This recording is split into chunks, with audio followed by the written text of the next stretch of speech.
غیرت ڈیمانڈز کہ جس سے تم نے سیٹ لی اور آپ کو اس سے اتنی نفرت ہے کہ پاکستان کا اتنا بڑا دشمن ہے، اس سیٹ پہ آپ لعنت بھیجیں، آپ اس سے ریزائن کریں اور کہیں کہ یہ آدمی غلط ہے، آئی اسٹینڈ اگینسٹ یو، اور اگلے الیکشن میں دیکھنا میں آپ کے ساتھ کیا کروں گا، میرا علاقہ کیا کرے گا، تو شاید ان کی عزت پاکستان میں ہوتی. یہ اچھی بات ہے کہ پگی بیک رائٹ کسی اور کے نام پہ کرو، اور یہ کوئی بھی پارٹی کرے تو غلط بات ہے.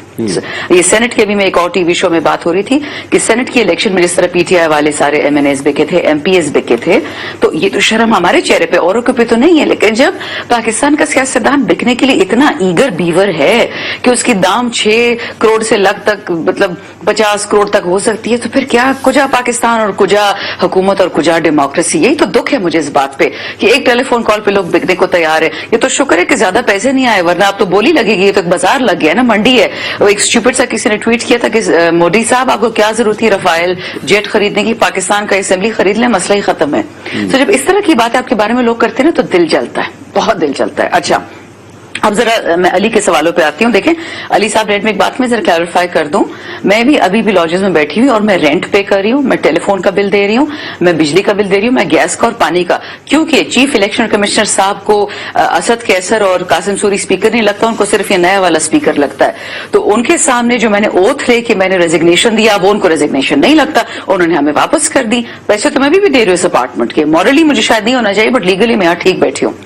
دوسری بات تنخواہ کی، میں نے تنخواہ لی ہے 10 اپریل تک، پہلی سے 10 اپریل تک، کیونکہ 11 کو میں نے استعفیٰ دیا تھا، اور ٹی اے ڈے ہمیں ملا ہے 25 مارچ سے لے کے 10 اپریل کا. تو میں نے کوئی بھی اپنی استعفیٰ کے بعد ایک دن روپیہ نہیں لیا. تو یہ ذرا کلیئر ہونا چاہیے. یہ کافی افواہیں پھیل رہی ہیں، بٹ یہ غلط بات ہے، اور شریف لوگوں پہ کیچڑ اچھالنا is not the best thing.